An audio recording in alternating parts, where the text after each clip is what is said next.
sure if you're familiar with Aegon, Sean, but you know, they do things for us like take care of all of our back office.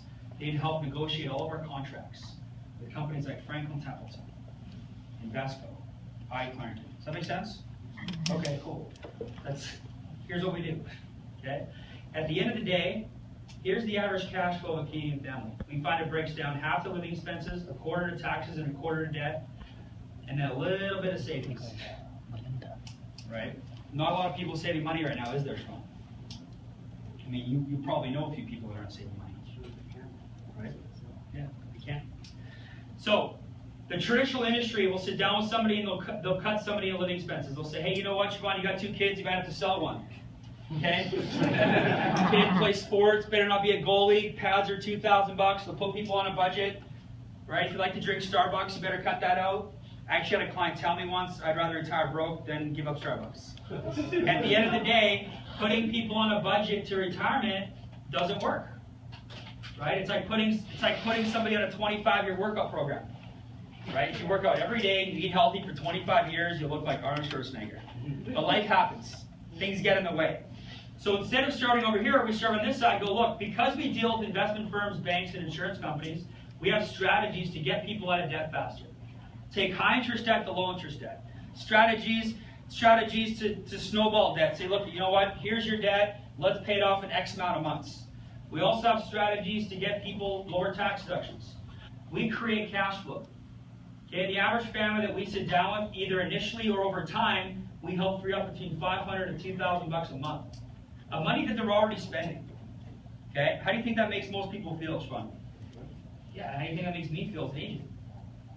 Yeah, that's why Willow and I are so excited, right? That's why she's excited to be in this training program. That's why she's excited to get out there and share with some people that she knows and respects what she's doing, okay? Then we'll take any extra money that they already have, whether $200 to $300 a month, we need to know about that, and we'll teach them how to save it towards retirement, kids' education, insurance, freedom from debt. And by using the insurance investment companies and banks, those companies pay us. The families don't pay anything for us. To us. How powerful is that? Right. So why is that important? Because here's the need. According to Stats Canada, 91% of Canadians aren't going to make it through retirement. That means they're going to have to continue to work. Places like Walmart, Home Depot, McDonald's, or they're going to be dependent on other people like the government or their kids to help them retire. 9% are okay. Out of the 9, 8 are just okay, and 1% are wealthy. 2/3 of the business owners in Canada, 2/3 of the wealthy in Canada, are business owners. So I saw that presentation 10 years ago, and I thought, man, if I could learn to build a business in the highest paying industry in the world, helping other people with products and services that they're already familiar with, I was probably going to become a financial planner myself. Here's the reality.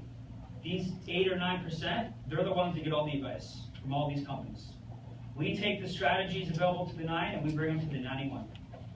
Now we also have clients that are part of the 8 and 1. They're all messed up too. They still get divorced. They aren't saving any money. So put your business hat on for a second, Siobhan. Our business, as a business model, can help anybody from cradle to grave. And how many other businesses can say they can do that? My youngest clients, my daughter is one of my youngest clients at 1. My oldest client's 90. We're not selling surfboards here in Toronto. This is financial services. At some point, everyone's going to have to take a look at this, especially right now. Make sense? Cool. So let me talk to you about the 2 different opportunities with our company. Number 1 is on the client side. You know what? Our firm helps a lot of families, and a lot of those families love what they do. They save enough money. They're passionate about what they do, right? They wake up on Sunday, they wake up Monday morning, they love going into work. They're sad to go home Friday night, okay? Maybe they're on track. They're going to retire early. For those families, we provide them valuable information, awareness, and planning tools. But the second opportunity is on the business side. Not everybody loves what they do. A lot of people want to earn $1,000 a month part-time. A lot of people want to be a part of something, right? Want to transition out of what they do, want to save more money. How do you think it would make a change a saving program for a family if they were to save an extra $1,500 a month? What would you do with an extra $1,500 a month? A lot. Right? So for those people, they learn how to run a business system that generates multiple income streams. Does that make sense? Cool. So has any of this hit home with you so far, Sean? Of course. Okay, which part? I want to be the 9%. Sure, 99%. Okay, cool. So no matter what he says, here's your worst case. I asked that question, right? They run Shell, they own Shell, making $5 million a year. Has any of that hit home with you so far? No? Makes sense? Okay, great. What I'd like to do now, Siobhan, is I'd like to explain to you a little bit more about how our business works, right? And a little bit about our expansion plans, so that you can keep in mind the types of people that we're looking for. Sound fair? Perfect. Boom. Now I flip to the business. So Daniel, does that answer your question? Yeah. Now I go to the business side. This is my recruiting page. Okay? But the way I frame it is I wanted to explain more about the business so that, because I'm here to get referrals for the business. That's why I'm here. Okay? Any questions on that, guys? Is that kind of what you guys do? A little bit? Yep. Is that coming after the KDP or using the KDP? That's what I'm using. So there's no like a Mozone thing where you're asking a little bit if they like or love the jobs. Oh, you mean the building report? Yeah. Like the Ismailit KDP. Oh no, I don't do that. No, this is what I do. Well, I'll still say, I like your home, how long you lived here. But I don't, this is all I have. This is it. It's all my only sheet, okay? You repeat a question with your Is this okay, Teresa? Yeah, it's very good. Take me off stage yet? What's that? your transition question. Yeah, so the transitions are super important, Yeah. okay? So from here, I say, does that make sense? Right? And then I say, okay. At the end of the day, here's what we do. Okay, so I do that, and here's my big transition. So why is that important? Because here's the need. So I'm telling them, why is this important? Because here's the need. I know, so again, let's say worst case scenario, he's making $4 or $5 million a year. That's the worst case. It's scary, right, for most of us? So why, again, I'm not selling him on being my client. I'm selling him on thinking about a business at a time where people need the product.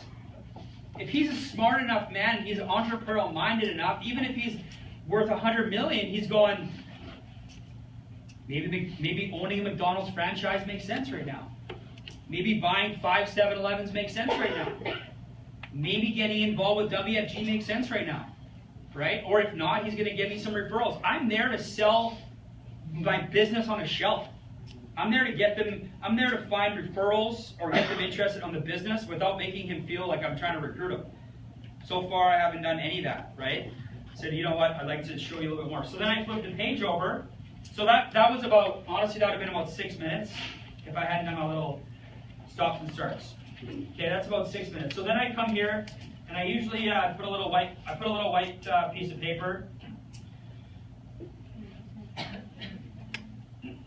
All right. So this is at the top.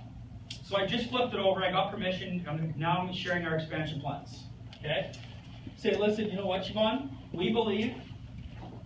Can you move it down a little bit so the other one can see? Good. Say, listen, you probably agree with me. A lot of people in Canada would like the idea of being a business owner. Right, Siobhan? Yep. Right, if you think about it, you think, you know what? I'd like to own a business one day. But here's 5 of the main reasons they don't. Number 1 is investment. It costs a lot of money to start a business. Where are people going to find the money to buy a Tim Hortons or a Subway or a fleet of vehicles or a bunch of tools or a tool truck or a furnace business? It costs money to get into business. So you know what people say right now in these economic times? Not worth it. Time. You know if you went and invested in a real business, you'd have to keep your 40-hour-a-week job, right, to pay the bills? But you'd also have to put in 40 hours a week at your business that you just put $100,000 into, wouldn't you? Now you're working 80 hours a week. Are you seeing your kids as much as you used to? Nope. Your wife? A lot of marriages end. So you're going to say, can't do it. Don't have time. Number 3 is knowledge. You know what, Steve? Might be a really cool business idea. But what's my knowledge of it? You know, a friend of mine, she just started a hearing aid company, but her business partner is an ear surgeon. The knowledge for them is huge, right? People say, I don't have a knowledge of that business, I can't get into it. Number 4, what's the need? Are we selling surfboards here in Toronto, like I mentioned, Siobhan? Because that's not a very good idea, right? What's the need for the business? And number 5 is risk.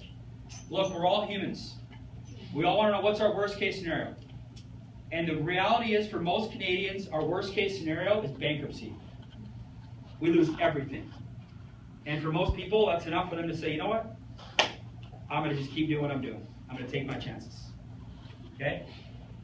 What I love about our business is we address all 5. We've taken care of all 5 of those, and I'm going to come back to that in a second. But before I do, I want to talk to you a little bit about the cash flow quadrant. Okay? There's a really good book written by Robert Kiyosaki. He talks about the 4 ways you can earn your income. Number 1 is an employee. You have a job, right? You mentioned that you have a job right now, Sean. That's great, especially in this economic time. Having a job is a blessing. But you know, most people do over time, they get tired of having a boss, so they want to go and they want to become self-employed.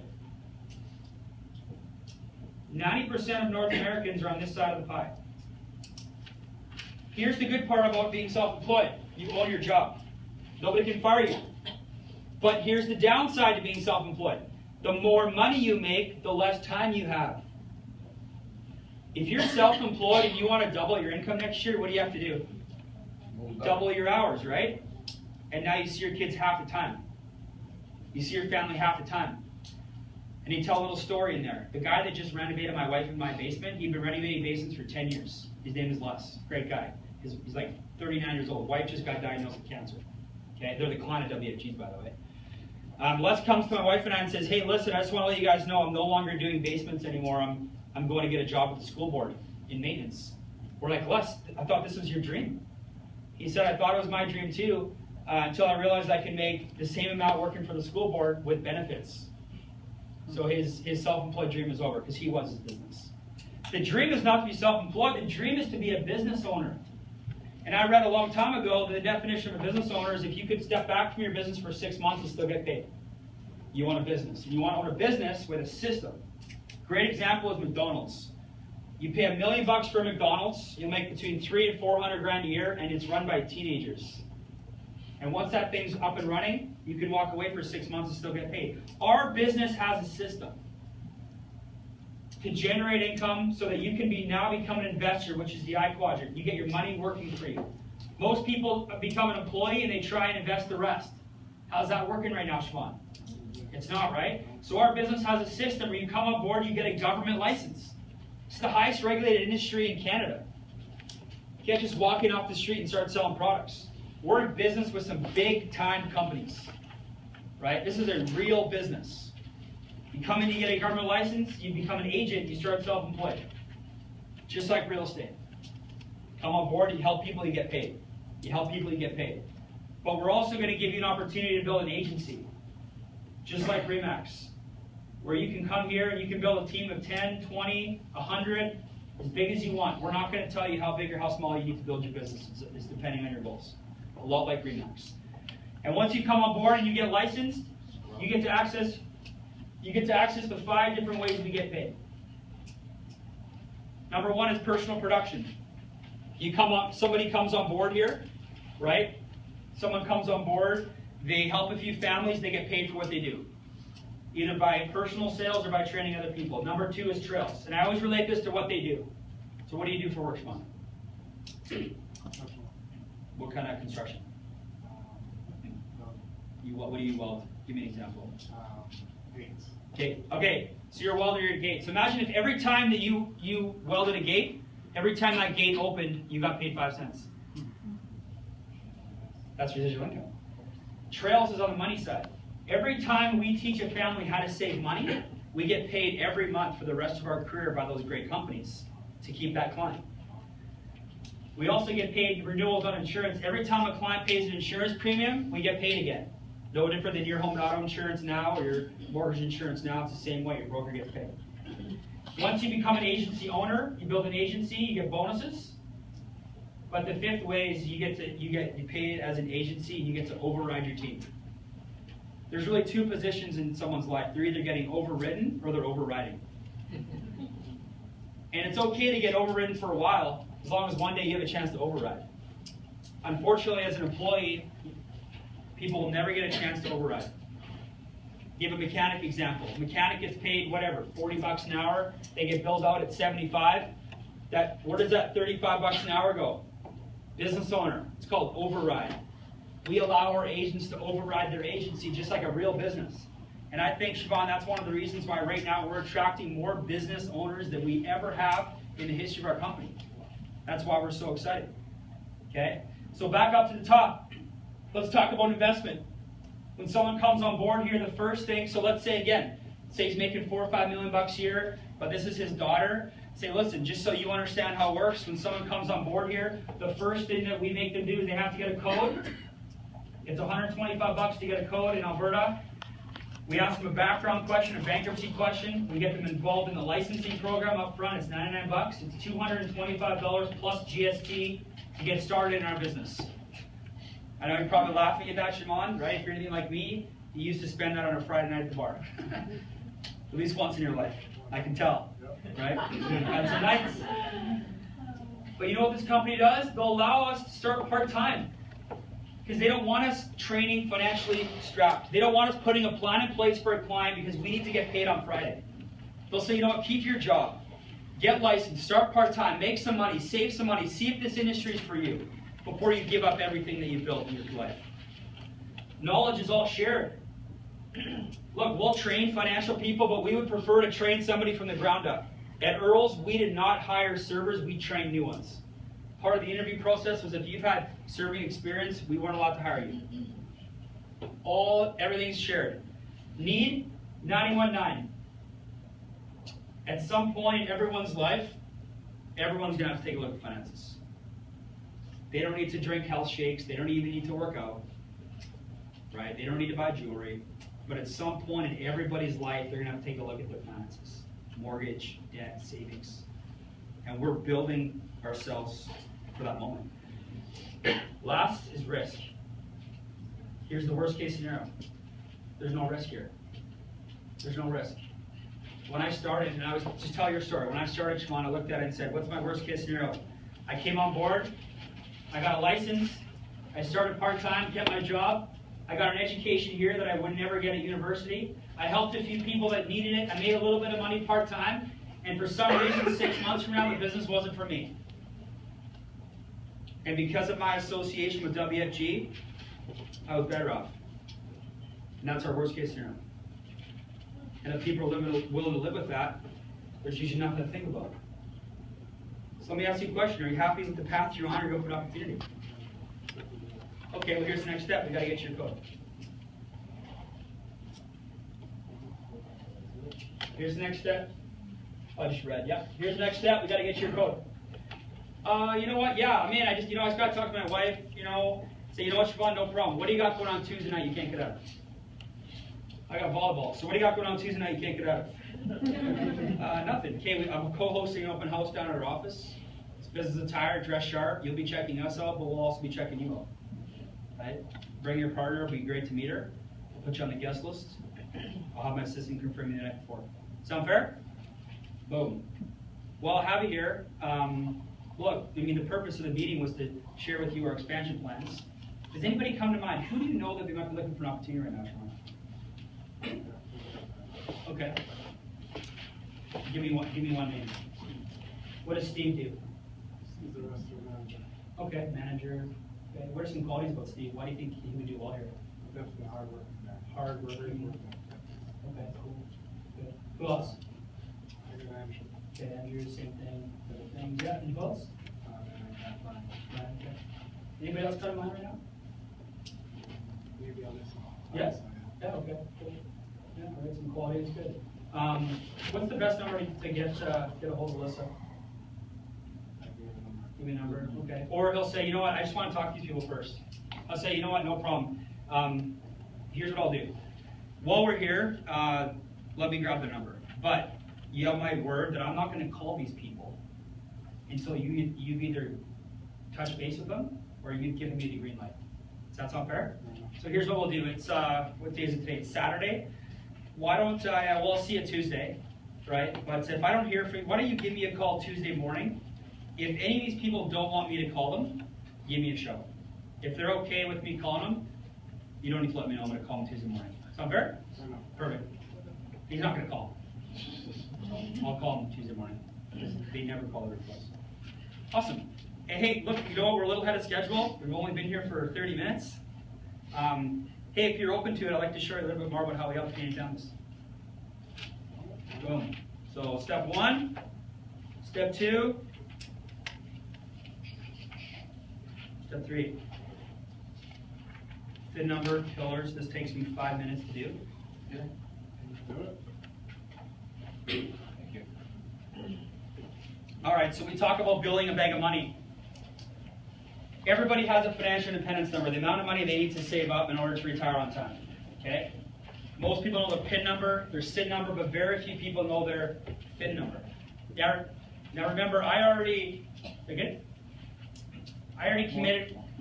committed him to the BPM. Maybe he's already coded, doesn't matter. I've already committed to BPM. But let's say again, so let's go back to your question about the people that are super successful. Daniel, I still do that presentation. But don't you think people that are super successful, as long as I paint the picture over here, don't you think they appreciate that? You know, people that are really successful say, they go, wow, that's awesome. And you know what, so I did a meeting, a guy in my super base, his parents own Source Furniture. Anyway, they're uber successful. So I go through it and like, wow, this is really cool. And I lean over and I go, hey, are you guys happy with the career path you on, or are you pretty locked in? Right? Kind of like half kidding, and they're like, oh man, 25, 30 years ago, this has been awesome, but no, you know, Steve, we're, with our massive, whatever, they're mega wealthy. They go, no, we're pretty locked in. But Justin, this is really cool. Justin, and those are some, they go, man, this is really cool. We're really proud of you for doing this. Thanks for showing this, Steve. And then I went to the client side, how I become a client. You will actually retain your clients more if you talk about the business. Because if you just go to the client side and then their friend tells them this is a pyramid, they'll go, actually, no, it's more like a Remax thing. Right? It wasn't for me, but they're kind of like a Remax. And they're actually get these clients that are actually be able to explain your business, and you won't lose as many sales. Like, you don't lose as many on the back end. I found that we have less chargebacks now. The weirdest thing. But when you like just pretend you're a financial agency and you just go get the client done, you don't talk about the business, sometimes you lose those clients because then they like do their research and they think you're some weird deal. When you explain how we operate, that we're different, they get it. Okay? So talk about the bag of money. They talk about, look, so you accumulate money, and so everyone has an amount of money they need to retire on. You know, we educate people on how to get there by using the 4 or the 5 vehicles built to Canadians. The first one is called an RSP. You heard of it? Right, the most common. I'm going to draw like a vehicle driving you to retirement, hopefully the right direction, right? Inside of that vehicle, you can have different types of passengers, very high risk or very low risk. Okay, you ever had a person driving really slow in the fast lane on the, what's the highway here, 401? 401. Right? Not super safe, is it? Okay. So most people, you'd probably agree, depending on who he is, how old he is, and so you'd probably agree most people use RSP because of tax deduction, right? The problem is very few people reinvest the tax refund. Okay? The money grows tax deferred, but it's 100% taxes income in retirement. Worst place to have your money being pulled out of in retirement. Okay? Let's say we're all farmers here, and we all buy a little handful of seed. And we're pretty excited about those seeds, so we go and we buy them and we get a little tax deduction. And we don't reinvest the tax deduction, but we go and we plant these seeds and we water them, and 25 years later we have this golden harvest as far as the eye can see.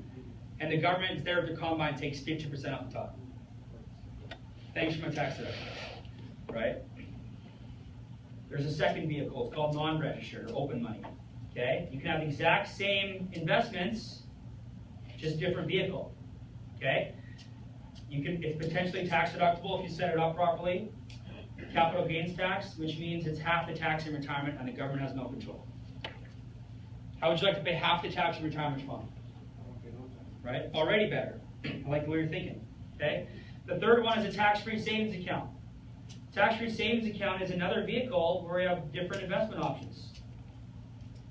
Tax-free savings account was actually supposed to be called a tax-free investment account, but the banks lobbied hard to have it changed. Because the banks didn't want people thinking that this was an investment account. They loved the idea of taking people's money and putting it into a savings account and earning less than 1%. You want to know why? It's because there's something called the Rule 72. Albert Einstein's rule of compound money. If you're getting 1% on your money is doubling every 72 years. How many people in Canada right now have 72-year doubling periods left? I know I don't, right? But you know what they're doing? They're gonna give it to us in a savings account at 1%. They're gonna lend it back to us on our credit card at 18. 18 into 72 goes 4 times. So our debt's doubling every 4 years, and our savings are doubling every 72. You see a problem with that, Shimon? Big problem. Right. That's why we help people invest properly their TFSAs. Okay? Contribution room carries forward, and here's the nice part. You can access it on a tax-free basis. That's the best part, but it's also the worst part. Because you can access it on a tax-free basis. And people put money out of their TFSAs all the time. For their emergency trips to Mexico, right? Their emergency vacations, and they spend all the money they save. The fourth vehicle is probably one of the most powerful vehicles available in Canada, one of the most underutilized. It's called a permanent tax shelter. Permanent tax shelter is like an orange, okay? You have the fruit and you have the peel. When you go to the store, does the orange come with the peel? You can't just buy the fruit, right? The fruit has the peel. The fruit is the middle, the investment, and the outside is our proper protection. Okay, our life insurance, our permanent term life insurance, or family income protection. Every month we pay a little bit for our cost of insurance. Most of it goes to the middle, which is the investment, gross tax deferred. We have the ability to access it down the road on a tax-free basis, and when we pass away, it bypasses probate to our beneficiary. Cascading wealth. 55% of all the money in permanent tax shelters in North America are held by the top 9% of income earners. That's how the rich get richer. Any questions on that? Well, you just mentioned that that's a full. That means when you die, everything you own is deemed sold, and it goes through this process called probate, right? What happens with segregated investments and life insurance is actually you can name a beneficiary and goes around probate. Make sense? The last is home and real estate, right? Most people, they go and they get a mortgage. Well, the mortgage word in French means engaged till death contract. Not sure why they would call it that, but we have a lot of clients, you don't say I, but we have a lot of clients at WFG that are 50, 55 years old and still have 25 years left on the mortgage. In fact, we have clients that bought their home for $100 grand 30 years ago that now owe $300,000 on that same house. Because the banks kept coming back and refinancing them. Because early on, it's all interest. And right when we start getting into principal, on average in Canada, we move every 7 years. And in these economic times, we want to keep our payments low. So we say another 25 year, another 25 year. And we never really pay our house down because of the way compound interest works. Okay? There's a second strategy. It's not right for everybody. It's a home equity line of credit, interest only. You can pay your house down quicker if it's the right fit. It's not for everybody. Okay? So let me ask you a question. I flip the page. Are you taking advantage of all the strategies available to the wealthy? Yeah, we're taking advantage of a few. Cool. Do you have any questions or anything? No. Would you like to know your financial independence numbers? Yeah, it'd be pretty cool. Cool. Here's the next step. Got to get a little bit of information from you, and I'll put together a plan A, a plan B, and a plan C. A plan C is what you're currently doing, which is nothing with us. But we're going to show you what you're on track for. We understand, Siobhan, that when we sit down with 8 families, we're only able to help 4 or 5 because the timing's not always right. So you don't have to feel pressure. We're not going to hard close you. We're going to put together some concepts. If we can help you out, great. If not, it's a pleasure meeting you. Sound fair? Cool. Then I gather info. So that's step 4. That make sense? Yeah. So I've probably been there for 45 minutes right now.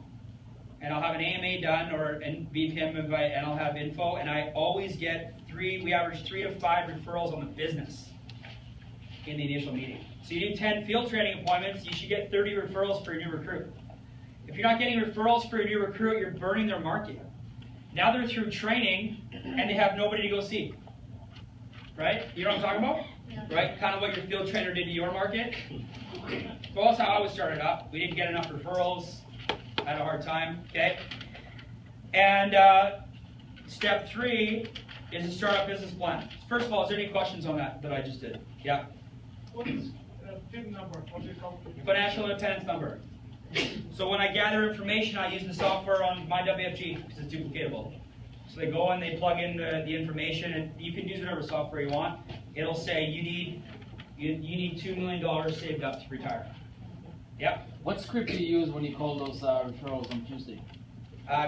Good question.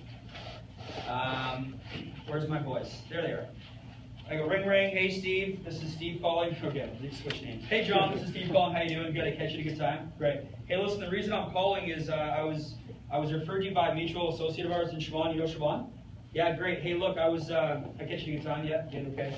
I was explaining to Siobhan a little bit of our expansion plans. In the process, he mentioned to me that you may be open to opportunities. Is that true? Yeah, I might be looking. Cool. He said that you're hardworking. You've been working as a welder for 20 years, and that you're one of the most ambitious guys he knows. Is that right? Yeah, good. Hey, look, I don't know if you'd be a good fit for our firm or vice versa, but based on what he said about you, I definitely think it makes enough sense you and I get together for a half hour to 45 minutes. Can we make that work? Yeah, cool. The two ways we can do it. One is I'm hosting open house tomorrow night in our office, or we can set up a coffee one-on-one. Which you should prefer? Great. Be in the weekend of the week. Cool. 6 or 8. Boom. Awesome, thanks. Yeah. And when you see them, you're gonna use the same Same time. Hey John. Hey John, how you doing, bud? Right? Name of our company's Referral Financial. Have you heard of us? Right? Yeah. Do you know about us? Cool. Let me talk to you about our business. Cool. Hey John, let me ask you a question. Are you open to opportunity or? Yeah, I'm open. Okay, cool. Here's the next step. Gotta get your code. Boom. Good question. Never change it. Hey Steve, I got an appointment set up for tonight. They're for sure going to be clients, but they love what they do. Awesome. I'm going to do the same thing on my presentation as I always do. Hey Steve, it's my brother-in-law. He's super skeptical. Please don't go over there and try to recruit him. Yeah, I won't. I'll do what I always do. Okay, right? I mean, I'm not there. I'm not making people feel uncomfortable, right? I'm just doing my presentation. And I think the important thing is that you don't, because if I'm a new person, how do I know who to do what to? Yeah. If you take me on 4 appointments and I see 2 different presentations, what? Whoa, you just blew my mind. My mind just got blown a little bit, right? What if you kept it the same every time? And if Raja was here and he heard me do this, he would probably slap me silly because I probably made this too complicated. I probably made this a little bit too complicated. He probably would have just given me one of these, right? But this is exactly his is like just yellow and red colors because that's. I said Raja, I love you, the brother, but I gotta de-Indianize this presentation.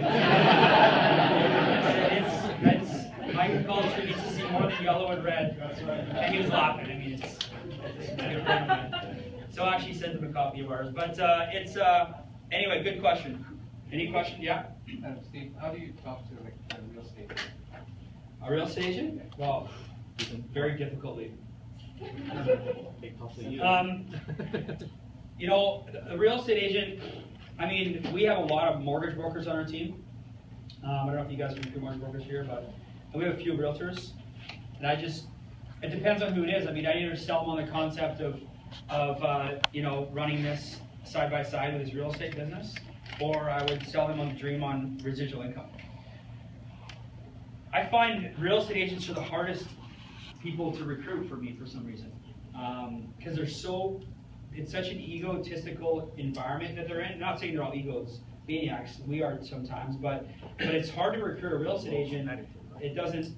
They think really self-employed, but they don't sometimes think like a business owner. But I recruited a mortgage broker on our team. Him and his wife make $700 grand a year in mortgages. And the way I recruited them was I said, hey, look, like, how does it feel that you're gonna have to eat what you kill for the next 30 years? And she's like, yeah, every time we go away, my husband's on the computer Monday morning doing mortgage apps. I said, how long are you gonna do that for?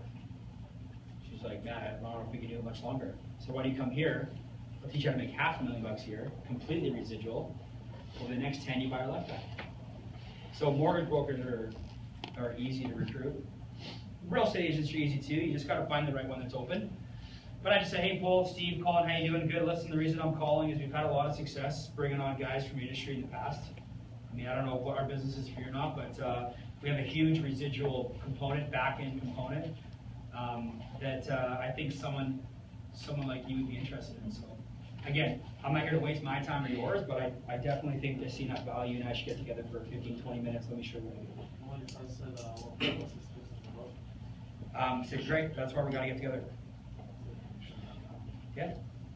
So hey, look, you know what, I appreciate the question, Siobhan. Sounds like you're a pretty ambitious young guy there. I don't even know if this business is for you. Let's get together. I mean, I'll tell you, it's World Financial, you've heard of us. Yeah, good experience, bad experience, what have you heard? Hey, listen, I totally appreciate that, Siobhan. Until you heard it from me, you haven't heard it at all. Let's get together next week. Until you heard it from me, you haven't heard it at all. Yeah. Well, you know, I sat down somebody, how long ago? A year and a half. Oh, company's almost doubled since then. We're a whole new company. We gotta sit down. I'm not in the business of giving up on people, Siobhan. I'm definitely not gonna let you off the hook that easy. I actually said that to a guy yesterday. I said, hey, his name was Assad. I said, I'm not in the business of giving up on people. I'm not gonna let you off the hook that easy. He goes, oh, I appreciate that, man. Booked it for Tuesday. Dodging me. See, when I'm calling somebody, I'm not calling to see if they're interested. I'm just calling to book the appointment. See, I think a lot of people make a phone call to see if someone's interested in sitting down. I'm just calling to book a meeting. If you have a little bit of credibility with that person, there's nothing to say no to. Right? Hey, look, Siobhan, you know what? I don't know if you know, I'm really excited. I just got into business and expanding my company, or I've been in business for a while. I'm on an expansion campaign. Look, I'm just really looking to get in front of a few people that I know and respect. And I know you haven't had chatted for the last couple of years, but you've always been a guy that I've just looked up to. I love your ambition. I love your vision. I don't even know what I do is for you. I mean, last time we chatted, I don't even think it was on your radar. But I want to reconnect with you. I want to show you what's changed, what's new, who we're looking for. A lot of good things have happened since we met last. You have some time next week to connect? There's a guy I met, I just made this up. I met him 2 years ago, it wasn't for him. Haven't talked to him since, and I just reconnected. Guess what I do? I do the same presentation. And I might recruit him this time. So I'm not really calling to say, hey man, would you be interested in sitting down with me? Because if they say no, then you're screwed, right? I don't know if I can use that word. Then it's not good. I mean, you're sure gonna have to ask questions like, are you open to? Does that make sense? But yeah. So what do you do? Yeah, I run a financial marketing company here in Calgary. Yeah, I run a financial because that's what we are. We're a financial marketing company. So yeah, I run a financial marketing company here in Calgary. Yeah, I recruit, train, retain people from all walks of life. You know, interested in making part-time, full-time income. But like I said, Siobhan, I appreciate all the questions on the phone. I don't even know if this is for you or not. That's Right. the keyword. I don't even know. Hey, look, you know what? I don't even know if this is for you. I called yesterday, or I can't remember what day. I called a welder. He was referred to me by someone in Edmonton. He's like, yeah, you know, I'm looking for something, but I just don't know if I can see myself doing fine. I said, hey, look, John, I totally appreciate that, man. You don't even know what I do. I don't even know if this is for you. I don't even know if you'd be a good fit for us or we'd be a good fit for you. Until we get together and get some questions answered on both sides, right? Then we can go from there. You know, I don't want to waste your time, and I definitely don't want to waste my time because I'm super busy. So what works next week? You know, everything that you're saying right now, obviously the speech looks like yeah. How often do you sit down with Jesus? Speaking and training. How what's the dynamics in your office? You guys have like a second room that does all the training when you do trainings? So that's a good question. So that's kind of something I was going to cover. We're kind of going all over the map, which is good. Those are good questions. So one thing that we do, so our training schedule, so I would say, so we do Thursday, Saturday BPMs, okay? So Thursdays are to survive and Saturdays are to thrive. So when I recruit you, and actually next I'll do my startup for you guys, and this will be powerful. When I recruit you, I'm recruiting you to 2 meetings. So I'm going to AMA you, but in the process of AMA you or right after in the startup, I say, listen, Siobhan, we run 2 trainings a week. Is there any reason or anything that you can't get out of to be at both of our trainings? Okay, the first training we run is a Thursday. It's from about 6 till 9. Inside of that meeting, we run a business presentation meeting from 7 till 8. Okay, we run classes in that training. So BPM night, we run a startup class for startup people. We run an approaching contact class where we teach people the words. So if you're brand new, in your startup, I'm going to teach you the words, and we're going to make calls together. That's done June. Startup. No, that's done immediately. Okay, which I'll kind of talk about in a sec. So we run classes during our BPM, then we run Saturday training. Saturday we run 8:30 to 9:30 a.m. I just wanted to, I wanted to see who's serious, right? So we moved it from 10 to 11 to 8:30 to 9:30 because I think people can appreciate the fact that people are home earlier. So 8:30, 9:30 is practice, drill, rehearse, training. So today, if you would have walked into my office, we had about 100 people in training this morning at my office for just my team, and we set out about 20 tables, 20, 25 tables, like these fold tables, in the BPM room. Our BPM room is huge. And what we did was we do practice, drill, rehearse every Saturday for an hour. So for an hour, we practice these phone scripts, right? We practice how to make a call, how to overcome the 7 most common questions, and we drill hard. So back and forth, then we debrief, then I get 4 or 5 of you up, then we put you back in, and we mix it up, and we go hard. It's like loud, it's energetic, and we go stop, and we switch it up. So we do an hour of that a week, every week, practice, drill, rehearse. So Saturday trainings, practice, drill, rehearse, then from 10 to 11, while we run a BPM, everybody else is in a phone zone. So Ed, I talked to Ed a few years ago, he goes, so let me get this straight. You get everybody really excited at Saturday training, and then you send them home to make calls. I'm like, oh man, missing the boat. He says, you gotta run a phone zone while they're at the office. So now what we do is we all meet in the bullpen at 10 a.m. All my team writes their goals, I'll show you, writes their goals on the board. So it's funny. Oops. I got a text from my team, my base shop, while I was in this meeting, and this is all my direct legs showing me their dial goal, their actual dial goal, and their units booked. So my base shop booked 120 appointments while I'm here, right? So we run a phone zone, and I've tracked the numbers for the last 3.5, 4 years. Out of every 6 calls, we book 1 unit. So we'll average between, you guys who follow me on Twitter, you'll see sometimes I tweet my numbers. We'll average between 500 and 750 dials a week in an hour. And I can tell you without a doubt that if we made 600 dials today, we booked 100 units. So I can tell you we probably made 600-700 dials today, we booked 120 units. It's usually 5.6 to 7.3 right there, every time. And some guy will be like, I went 0 for 12, I went 8 for 10, and we add them all up.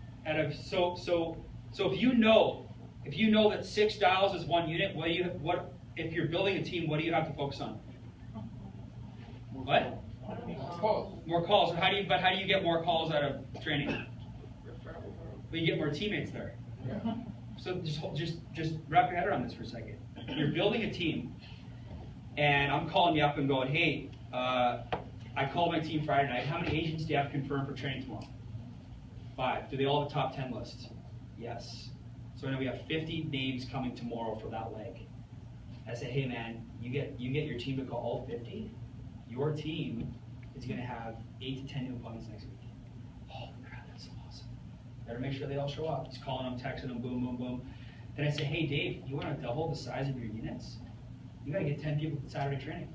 So now because attendance used to be low, so now I have all my team, all they're thinking about is getting more people. It's like a system. More people in a training because more calls get made. Out of every 6 calls that get made, 1 gets booked. So we wanted to try and make things that are tangible, measurable, because there's so many moving parts in WFG. Sometimes people don't know what they have to do to be successful. If you make 100 dials, so one of my marketing directors, his team made 80 dials, and they booked about, I think he said 12 units, right? So he booked 12 today or whatever. So anyways, those are our two training times. So when I recruit you, I commit you to Thursdays and Saturdays, right? And then Saturday, all my agents that don't show up, they get a phone call from me. I say, hey, missed your Saturday training, what's up? Because I know that if I want to double the size of my base shop, I need to double the size of my attendance on Saturdays, right? Does that make sense, guys? Yeah. That's how you build a base shop, right? You get crazy focused, and I'm glad they texted me their numbers so I could show you a little bit of that.